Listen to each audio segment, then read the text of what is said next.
Ya kurang lebih gitulah. Asyraqal badru alaina fakatafat minhul buduri misla husni kama ra'ayna qattu ya wajha sururi. Allah.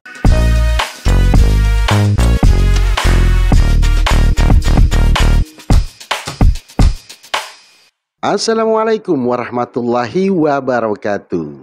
Kembali di program Orkes, obrolan kekinian Sulawesi Selatan, by Kabar Kota Sulsel.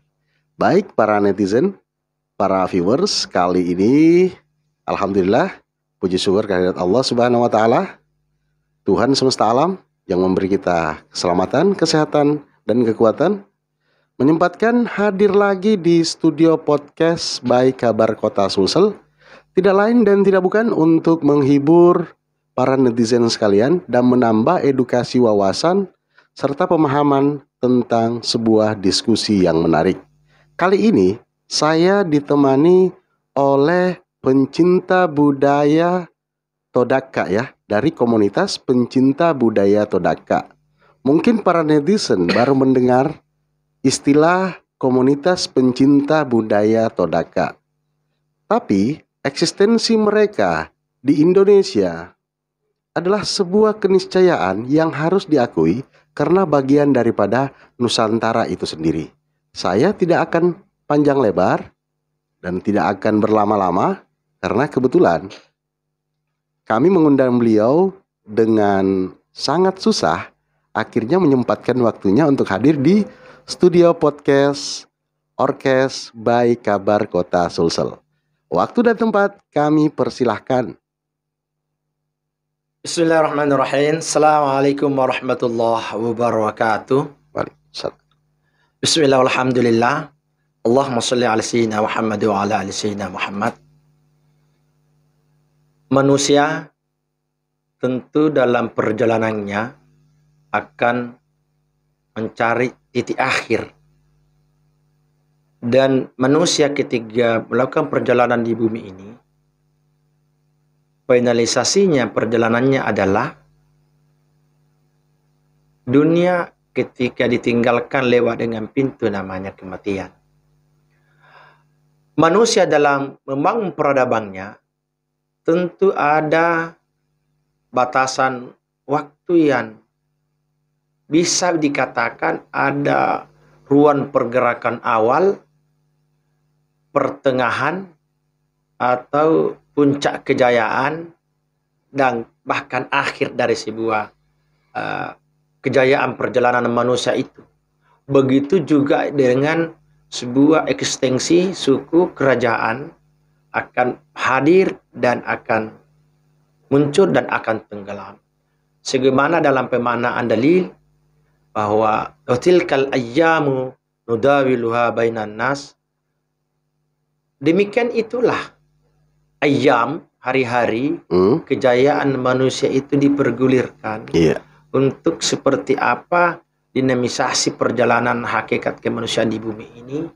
Ada yang berhasil, ada yang kurang berhasil, ada yang nampak ke permukaan, ada yang tenggelam. Itulah riak-riak kehidupan yang kita harus jalani. Oke. Tapi sebelum kita melangkah jauh nih, karena unik sekali nih, saya mendengar, membaca, melihat, luar biasa sekali ya. Luar biasa dari sisi literatur yang diperoleh ya. Bahwa pencinta budaya Todaka hadir mengisi ruang-ruang kosong di Nusantara, tidak lepas daripada kecintaan kepada Nusantara itu sendiri ya. Tapi sebelum jauh ya menjelaskan ke arah situ, mohon diperkenalkan siapa sih gerangan pria yang memakai uniform kuning merah putih ini kepada para netizen. Silahkan. Ya, baik. Dalam bahasa Nusantara, nama saya adalah Cahaya Agama. Cahaya agama. Dalam dialektika Arabijon, Nurdin. Jadi Nurdin ya? Iya. Cahaya agama. Iya. Mungkin ada arti dari bahasa Todakanya. Nurdin itu filosofis orang tua mengangkatnya adalah karena menginginkan anaknya yang lahir di siang hari menjadi peneran bagi keluarga secara internal dan eksternal, menerangi ruang lingkup geografis tanah Todaka dan bisa menyinari dunia hasil pikiran-pikiran itu, harapan orang tua. Karena berasal dari kata cahaya. Nur ala nur. Iya, cahaya di atas cahaya. Itu harapan-harapan orang tua. Oke, kita masuk kepada pembahasan budaya suku Todaka itu sendiri sebagai manifestasi kecintaan kita kepada orang-orang yang berkecimpung di komunitas pencinta budaya Todaka.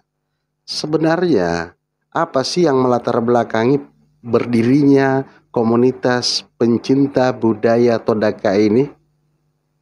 Baik, berangkat dari sebuah kegelisahan dalam menangkap perjalanan spiritualitas secara pribadi dan menangkap riak-riak pergerakan dunia yang begitu cepat dan menangkap seperti apa perjalanan sebuah entitas, sebuah suku yang di dunia ini yang besar dan yang sedang dan yang kecil, bahkan yang nyaris tak terdengar di dunia-dunia media cetak maupun elektronik.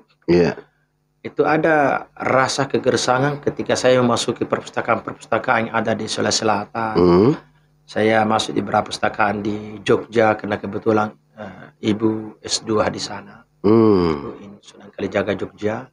Saya mencoba menangkap literasi-literasi tentang budaya-budaya Nusantara.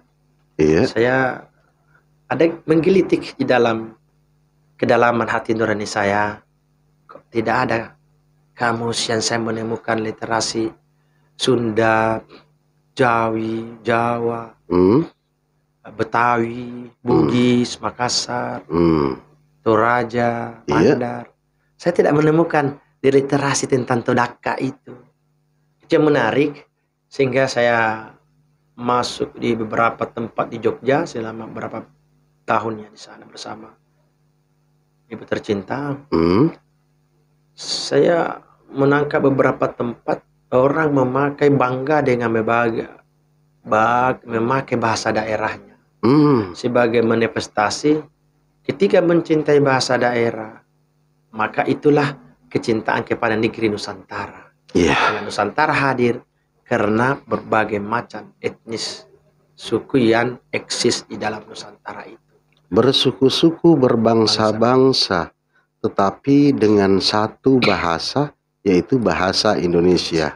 Namun, ada berbagai macam identitas kita secara ke dalam, itu harus menampakkan corak atau ciri daripada suku-suku yang ada di Nusantara atau ada di Indonesia. Sebenarnya suku Todaka ini seperti apa? Suku Todaka sesungguhnya dalam dialektika candaan dengan teman-teman ketika kami di pasca sarjana berkata bahwa suku Todaka itu berkata nggak ada. Wow. Saya bilang, you dari mana referensinya? Bilang, ya yang ada kan di Sulawesi Selatan taunya suku Makassar, Bugis, Mandar, Toraja. Jadi Todaka itu tidak ada. Akhirnya saya termaknai dalam hati nurani yang begitu dalam bahwa saya punya bahasa, saya punya geografis, saya punya dialektika budaya yang bergerak di tengah-tengah keluarga, tapi toh saya harus menjadi mereka dan saya tidak bisa menjadi mereka secara totalitas meskipun saya bisa berbahasa Makassar, saya bisa bahasa Bugis, saya bisa berbahasa sebagian Toraja. Tapi ketika saya pulang di kampung, ketemu tante, ketemu om, kok punya bahasa tersendiri yang menarik. Mempunyai bahasa dialektika yang Berbeda. khas. Iya. Gaya orang-orang Todaka.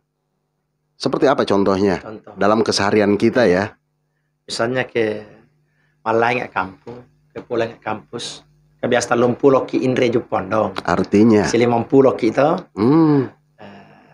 Malai mek le kampung lo tu ke la cosa pota. Kada tu bara pura kumandria. Ayo dapat pura kumandri bali bosompang ya Pak. Ingin auto pari-pari di lepong. Jadi ini ambil kumandri mesti apa moti malekan rio. Ini contoh bahasa ya. Ini contoh dialektika berbahasa sehari-hari ya. Iya. Ketika seseorang pulang kampung ya. Mungkin bisa diartikan dalam sederhana dalam bahasa Indonesia. Ya. Ketika kami pulang setelah liburan mahasiswa, kami pulang kampung, ketemu mama bapak, tanya, "Yuk sudah makan belum?" Bilang, "Belum, karena mobilnya tadi buru-buru jadi tidak sempat singgah. Jadi saya mau makan apa saja yang bisa saya makan karena saya sudah lapar sekali ini." Itu artinya ya. Itu kurang lebih maknanya. Kurang lebih seperti itu. Sebagai contoh. Tadi ada kata kalau dalam bahasa daerah orang Makassar ya, anganre. Ya, anganre berbeda dengan Bugis, manre. Terus bahasa Todakanya di sini kumanre. Ini kan berbeda ya. Iya, berbeda sangat drastis sekali ya. Inilah filosofisnya kenapa saya mencoba melahirkan sebuah karya percakapan bahasa Daka ini. Karya sederhana ini. Mungkin bisa diperlihatkan di kamera. Percakapan bahasa Daka ini. Iya. Ingin berkata bahwa ada entitas bahasa yang memang berbeda. Contoh di belakang ini menarik, ada kata saya bacakan. Iya. Peposo neneta maidolona. By Nurdin Hamad dan Asrul Anggara Daka. Di belakang buku ini. Kita bija Todaka temanena na tubenena guru kimak bicara Todaka nasabak Todaka as-salata. Todaka neneta ya ke udah disemak baca Todaka berarti udah diisa neneta. Masiri kimak bicara Todaka berarti masiri kisingkonongi neneta. Iya ke masiri kisingkonon neneta udah masayena tomabusung. Maka neneta dulu mai. Nai tahu dan esen nenena berarti dan esen asalonna. Iya keu dan esen asalonna ropongi talu titi na orongi surati. Lama kadai ono titi na surati na pancayongi. Lama kadai ono surati na udah sin rupa surati. Sin rupa tomi tidio iya ke bija Todaka kina udah diisa bicara Todaka. Contoh gitu ya. Boleh tidak diartikan agar para netizen ngerti apa makna, paling tidak makna daripada prolog? Nih, kurang lebih gini, bahwa sebagai seorang generasi Todaka itu, dia meskipun Anda pasti berbahasa internasional, hebat berbahasa Indonesia, tapi Anda juga harus tahu bahasa nenek moyangmu, bahasa ibumu, karena dari situ Anda lahir, sehingga Anda mengenal bahasa nasional, bahasa Nusantara, dan bahasa internasional. Ada kearifan mencintai asal usul suku kita. Kearifan lokal tidak terlepas daripada kekayaan Nusantara itu sendiri atau negara Republik Kesatuan Indonesia sebagai negara besar yang menaungi berbagai suku dan budaya yang ada di Indonesia. Budaya Todaka itu arti kata Daka ya? Ya. Kalau tidak salah, itu mempunyai arti tidak? Ya. Dalam kamus saya ini ada. Kamus bahasa Daka ada di sini. Pemanaan Daka dalam beberapa tangkapan teman-teman penggiat komunitas pencinta budaya Tudaka itu. Ada pertama kata Daka itu berarti Tomapia, Tomacoa. Tomapia, Tomacoa. Orang bagus. Bahasa Indonesia orang bagus. Orang baik ya? Ya, Tomapia, Tomacoa. Yang kedua, Daka itu Malay Batuangi bisa dimaknai dengan pemaknaan lembut, halus. Bisa dimaknai Daka itu bisa bermakna menghancurkan, meluluhlentahkan. Ini dari konotasi yang berbeda ya? Iya. Misalnya di dalam tes-tes Quran dari segi bahasa, misalnya ada kata Daka di surah Al-Fajr itu, Daka. Di surah Al-Kahfi dialog Musa dengan Tuhannya. Faharaka Musa. Dialog Tuhan Musa dengan Tuhannya. Hancur liburkan Musa ketika melihat Sang Khalik yang dia mau lihat. Berarti kalau saya melihat di sini, kata Daka kalau ditarik pada sebuah frasa Arabion, logawitun Arabion, itu kaya sekali ya dalam hasanah keislaman ya. Ya, lepas daripada itu, teman-teman kadang bercanda kepada hanya Pak Antoni cocologi aja itu. Tapi saya bilang nggak apa-apa sih, karena memang ada kata Daka itu. Tes logawi dalam beberapa surah Al-Haqqah, Al-Fajr, Al-Haqqah, Al-Kahfi, Al-A'raf. Ada kata Daka itu, menarik memang dari teks bahasa itu. Tidak bisa kita mengelak atau menjauh dari kata Daka. Iya, ada. Pada faktanya ada kata Daka. Iya, kata Daka dalam beberapa surah. Iya. Ya tentu makna tafsirnya akan ditafsirkan nanti ahli mufassirin. Kedepannya ya, generasi berikutnya nanti akan teman-teman di Persatuan Ulama Tudaka nanti akan memaknai secara kafah. Tapi saya melahirkan sebuah analogi pemikiran dasar bahwa ada, yuk bangga menjadi orang Tudaka karena ada tes Qur'aninya. Sejarah logawi itu. Yang kedua, ketika saya di Cendrawasih Jalan, saya berdiri ada Jalan Baji Daka. Ada di Makassar juga mengenal Baji Daka gitu. Bahkan di tontonan-tontonan dunia ada di Dakan Bangladesh itu ya. Nanti apakah nanti cocologi atau tidak kan menarik, ada tes sejarah kata kita temukan. Terlepas dari kata cocologi ya, pada faktanya di belahan dunia sana itu kata Daka itu kan dipakai gitu. Bangladesh ibu kotanya Daka ya. Iya, di sini menarik sekali ya. Nah, oke, kita masuk pada tataran activity komunitas pencinta budaya Tudaka. Aktivitasnya di kancah lokal dulu deh, seperti apa gitu. Komunitas pencinta Tudaka ini pada awalnya bergerak secara organisatoris kemahasiswaan. Itu di tahun 15-16 Iya. 15-16 bergerak.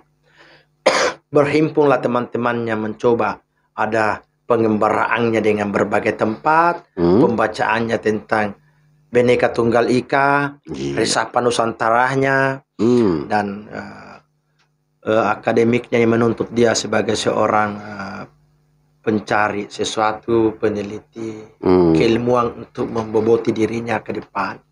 Maka berkumpullah di rumah di Cendrawasih.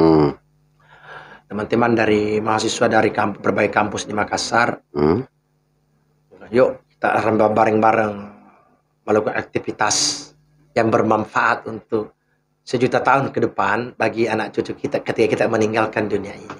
Apa sih yang kita memberikan kepada generasi kita? Perjuangan secara internal saja, ketika kita tidak bisa berjuang secara go internasional untuk membawa bangsa ini, yang minimal ada generasi kecil internal komunitas kita bisa khairun nas anfa'uhum linnas. Sebaik manusia banyak manfaatnya. Iya.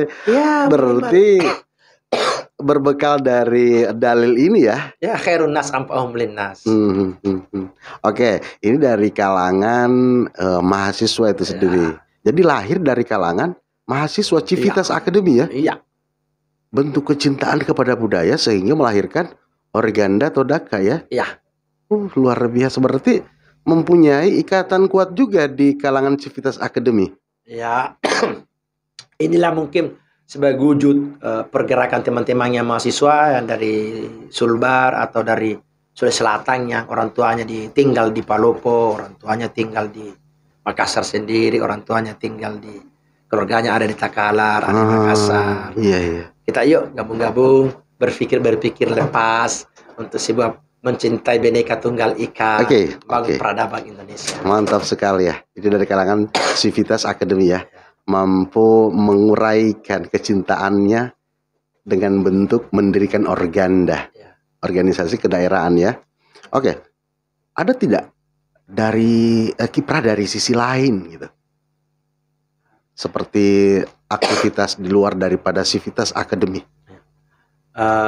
Ketika teman-teman pulang kampung, maka ekstensi pergerakan budaya yang sudah ada, teman-teman mahasiswa ini baik yang sudah selesai S1, S2 atau pemudanya, tetap dari Makassar ini mendorong minimal budaya-budaya yang bergerak di tanah Todaka itu yuk pertahankan. Misalnya bahasa yuk pertahankan, jangan sampai hilang bahasa itu. Yang kedua yuk pertahankan cara orang tua kita, misalnya ketika ada orang-orang pengantin naik rumah baru, beli rumah baru, ada hasil panen kebun sawah, yuk biasanya mereka duduk bareng makan, mepok si pulung, duduk ramai-ramai. Duduk ramai-ramainya itu apa yang mereka lakukan selain ada ustaz baca barasanji, ada sandro yang baca doa dalam konteks sandro membangun komunikasi alamiah, spiritualitas dengan alam dan Tuhan, gaya sandro, gaya ustaz. Yuk pertahankan, karena ini khasana orang tua kita dulu, ada ustaz, ada kadi, ada sandro. Yuk, ada masyarakat biasa yang memakai. Jangan mentang-mentang kita sudah pasti bahasa Inggris, bahasa Arab, bahasa Indonesia. Yuk pulang kampung sudah nggak mau lagi pakai bahasa ibu Anda. Itu perjuangan-perjuangan seperti itu. Yang kecil-kecil saja. Serasa mubasir nih kalau di hadapan saya ini tidak dijelaskan apa sih, kenapa banyak buku di depan ini, kenapa banyak karya saya lihat itu. Ini karya asli anak bangsa suku Todaka. Saya juga melihat ini lucu sekali ya. Ini nih. Ada saya lihat buku ini dari Facebook menjadi buku. Bisa tidak dijelaskan ini seperti apa? Ini coba dibaca sempurna judulnya. Ada. Ini ya. Dari Facebook menjadi buku Goresan Sejarah Todaka untuk Generasi Nusantara by Nurdin SAG M SOSI dan Muhammad Hasbi SPD, Resma Sakir SPD, Muhammad Nur Syamsi SPD, Asrul Anggara. Ini seperti apa ini? Ini unik sekali saya lihat. Budaya di media sosial, budaya di network gitu lah. Ya. Ini seperti apa? Bisa dijelaskan tidak ini? Ya, itu buku kecil itu spirit gimana saya sebagai mungkin dianggaplah kakak atau orang tua bagi perantau di Makassar ini, saudara, paman, tante atau dianggap paman, kakek.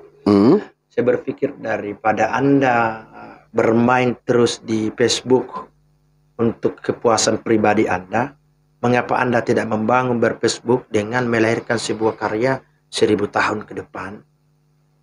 Dibaca nanti Anda sudah meninggalkan dunia ini, akan tercetak, tersimpan di perpustakaan nasional dan provinsi, referensi. Jadi gimana caranya menulis? Saya tidak tahu menulis. Karena ada yang pemuda yang kerja di perusahaan, ada yang masih mahasiswa, ada yang sudah guru, ya ada. Misalnya gini, ketika Anda punya telepon orang tua di kampung, telepon orang tuanya, tanya-tanya tentang Todaka yang ditahu orang tuanya, pamanmu atau saudaramu, you tulis di Facebook Anda, sehingga Facebook Anda juga punya makna bahwa tidak hanya sekedar canda-canda lepas dengan calon pacarmu kah, atau calon istri atau calon suamimu kah, atau teman-teman yang ini, teman kampus, teman sekolah. Ada terelaborasi di dalamnya, bermain Facebook ada kecintaan juga. Iya, iya. Jadi mereka saya dorong. Jadi saya bilang, siapa punya karya tulisan di komunitas lebih daripada 10 atau 20, saya bukukan dan saya mau cetak. Dan Anda hanya nulis, jangan Anda pikirkan biaya anggaran percetakannya. Saya sebagai paman, sebagai kakak, sebagai kakek yang menganggarkan itu. Ini berapa halaman ini? Cukup tebal ya, saya lihat ini. Cukup tebal ini karyanya ini. Kalau saya melihat di sini ya, ini kaya sekali akan referensi ya. Kaya sekali, bahkan di daftar isinya ini dari Balesalo apa saja yang belajar sampai kemudian di daftar isi yang terakhir ya, Tarawih. Iya. Apa namanya itu yang warna-warni kalau matahari sudah hujan muncul. Pelangi. Pelangi ya, pelangi. Ya, Tarawih. Tarawih. Dengan ceritanya. Kan banyak itu kan cerita. Iya. Ada kan cerita-cerita orang tua dulu kita ya. Iya. Jika melihat pelangi, jangan tunjuk pelangi itu. Nanti tanganmu akan gimana gitu. Luar biasa juga ya. Dan ini menjadi sebuah cerita sampai masa-masa saya loh. Iya, sampai kemudian generasi-generasi di bawah saya masih ada cerita itu. Nah, terlepas daripada karya ini yang luar biasa kaya akan intelektualitas itu sendiri, mungkin para netizen ini mau dikepoin ya, atau mau mengkepoin program Orkes ya. Di mana sih letak geografis suku Todaka tersebut? Dalam resapan teman-teman penggiat komunitas pencinta budaya Todaka, ada batasan yang general ya, yang kita dengar dari orang-orang tua kita secara umum. Itu geografisnya perbatasan kerajaan Binuan dengan kerajaan Pasukoran. Disitulah namanya kerajaan Todaka. Mungkin kita dengar baru namanya Pasukoran. Iya, baru.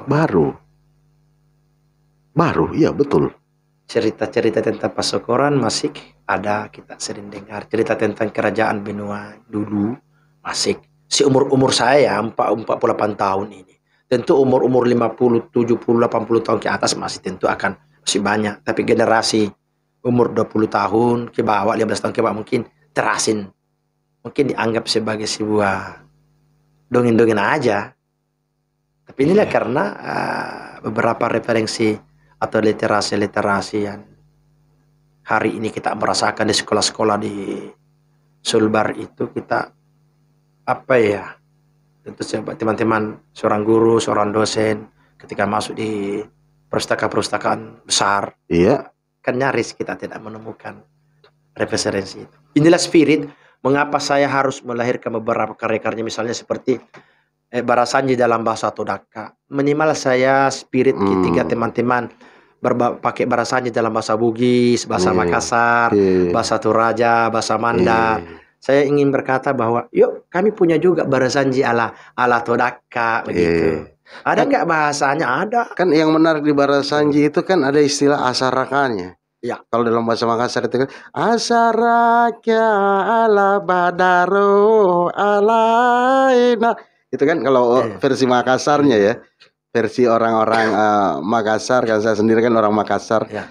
Sangat familiar sekali dengan lagu itu di waktu syair ya. Nah, kalau di Todaka sendiri bagaimana versinya kalau masuk ke asarakanya gitu? Ya, kurang lebih gitulah. Ashraqal badru alaina fakatafat minhul buduni misla husni kama ra'ayna kattu ya wajha sururi. Allah. Anta syamsu anta badarun anta nurun fawqa nuri. Anta ikthiru agali anta misbahus suduri. Allah, tenang sekali perasaan. Ya, inilah spirit single lahir. Coba melakukan kita berjanji dalam Persibahasa Todaka ini. Bahwa kami punya bahasa tersendiri yang mungkin teman-teman waktu saya masih S2 dulu berkata, wah tidak ada itu bahasa Todaka. Berangkat dari situlah sehingga saya melahirkan sebuah kamus bahasa Daka, percakapan bahasa Daka, juz amma dalam bahasa Daka. Bahkan peristiwa Yasin dalam bahasa Daka ini ketika mama saya dalam posisi sakit berat. Adik saya namanya Mama Hasbi SPD dari Toraja. Ya, siapa? Mama Hasbi SPD. Disapa Muhammad Hasbi. Oke, adik saya bungsu Mama Hasbi SPD. Masih ingat ketika mama sakit, saya daripada baring-baring di sampingnya tampak dengan sebuah karya selain Anda mengajari mama kalimat-kalimat thayyibah. Saya ingat waktu saya nelpon bahwa Anda di samping mama tulislah ahli bahasakan surah Yasin. Mudah-mudahan surah Yasin itu bisa menjadi karya. Di samping Anda memeluk mama, bercerita rian tentang mama, Anda ahli bahasakan. Nanti saya sempurnakan di Makassar dan nanti saya cetak. Dan alhamdulillah buku ini dikata pengantari oleh keponakan Dr. Muhammad Zain, yang seorang akademisi dan birokrasi. Memberi respon di kata pengantar bahwa itu gejala atau semangat ini lanjutkan berjuang bahwa dari karya kecil tentu akan punya makna bagi sejarah ke depan. Luar biasa. Karya demi karya lahir. Karya demi karya hadir untuk membumikan eksistensi pencinta budaya Todaka. Jadi komunitas pencinta budaya Todaka ini hadir memperlihatkan eksistensinya dalam sebuah karya yang luar biasa banyak ini. Dan satu yang menarik di sini uniform. Saya agak hasrat saya agak dipacu oleh uniform ini. Kuning, merah, putih. Punya arti tidak? Kalau kita lihat beberapa buku-buku saya ini, ada beberapa buku-buku saya. Lahir ini ada uniform kuning, merah, putih, hijau ya. Iya. Ini ada yang kuning, merah, putih. Ini juga sama. Ada karya kecil ini sama dengan mungkin baju saya. Iya. Dan sama dengan Songko Patonro. Ya. Pasapu ala komunitas pencinta budaya Todaka. Apa filosofisnya? Bahwa sebuah generasi pejuang, generasi penggerak membangun peradaban. Tentu ada todok pulinya. Ada kekuatan batinia yang harus kuat dari simbol-simbolisasi atau simbotika warna sebagai pendorong. Katakanlah dalam filosofis mengapa komunitas pencinta budaya Todaka memakai warna putih.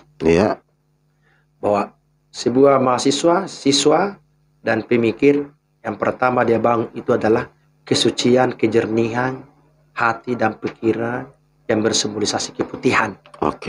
Bahwa warna putih warna yang suci bersih untuk melahirkan karya. Warna merah. Mengapa ada warna merah mendorong di situ agar para mahasiswa, siswa, pencinta budaya, penggiat budaya itu ada keberanian untuk bekerja, ada keberanian untuk berkarya. Warna kuning. Dari hasil keikhlasan suci bersih, ada semangat, ada keberanian berkarya, berbuat, mengharapkan sebuah kesuksesan. Bahwa tidak akan bisa sukses orang tampak dengan kebersihan hati pikiran. Tidak cukup tampak dengan sebuah aksen keberanian beraction, bertindak untuk berbuat untuk bangun peradaban. Karena tentu karya-karya kita akan banyak yang tidak respon, banyak yang respon, tapi itulah sebuah titik keberanian bahwa Anda mau membangun peradaban harus berani untuk mencapai sesuatu. Luar biasa. Putih dari bawah, merah di tengah, kuning di atas menjadi sebuah kesatuan identitas pencinta suku atau komunitas pencinta budaya Todaka. Iya, seperti itu. pencinta budaya Todaka dipersatukan oleh sebuah warna yang sangat-sangat memikat ya. Menurut saya memikat ya. Karena semua warnanya warna kontras. Warna kontras. Dalam istilah sigil ini warna yang menghipnotis. Iya, seperti itu. Oke. Di akhir perjumpaan kita ini sebagai closing statement tentunya ada harapan kepada para pemuda, masyarakat, dan secara umum kepada halayak ramai para netizen kita yang berada di Indonesia atau berada di luar Indonesia. Seperti apa? Bagi adik-adik saya, Persatuan Pemuda Pelajar Mahasiswa Todaka, tetaplah belajar, maknai hidup ini dengan perjuangan yang tidak lepas dari warna putih sebagai simbolisasi kesucian, kebersihan bergerak. Sebagai pemuda mahasiswa Todaka berani untuk melahirkan karya-karya, berani membangun peradaban-peradaban yang bermanfaat bagi manusia. Hadis Nabi, hai pemuda, hai mahasiswa, hai pelajar, hai tokoh tua Todaka, mari kita tangkap filosofi hadis, khairun nas ampahum linnas. Itu sebaik-baik manusia adalah manusia yang banyak manfaatnya kepada manusia lain. Dan bagi teman-teman yang punya pemaknaan Bhinneka Tunggal Ika, cinta Indonesia, NKRI ini, yuk mari sama-sama membangun peradaban yang kecil, karena Bhinneka Tunggal Ika di dalamnya banyak suku yang besar, ada suku yang sedang, ada yang suku kecil. Yuk pencinta Bhinneka Tunggal Ika, ada kami suku Todaka yang kecil, bantu kami untuk bisa eksis bersama-sama mencintai NKRI ini, Bhinneka Tunggal Ika ini. Karena kenikmatan Bhinneka Tunggal Ika, karena banyaknya suku di dalam, ada yang kecil, ada yang sedang, ada yang besar, untuk sama-sama berelaborasi mempertahankan Indonesia untuk sejuta tahun ke depan atau sampai dunia itu kiamat. Ekstensi Bhinneka Tunggal Ika Nusantara merah putih terus berkibar dalam naungan kasih sayang rahmat Allah Subhanahu wa taala. Luar biasa. Closing statement yang sangat menyentuh. Dan amat banyak yang akan kita bahas sebenarnya tentang sebuah suku. Namun waktu jualah yang memisahkan kita. Waktu jualah yang mengakhiri konten kita kali ini dalam program Orkes, obrolan kekinian Sulawesi Selatan, by Kabar Kota Sulsel. Baik para netizen, seperti biasa saya mengajak para netizen sekalian, jika konten ini bermanfaat, podcast ini bermanfaat untuk kalian semua, terima kasih atas subscribe-nya, terima kasih atas like-nya, dan terima kasih atas komentar-komentar yang membangun. Di akhir kata, saya MDS by Kabar Kota Sulsel di program Orkes. Assalamualaikum warahmatullahi wabarakatuh. Waalaikumsalam warahmatullahi wabarakatuh.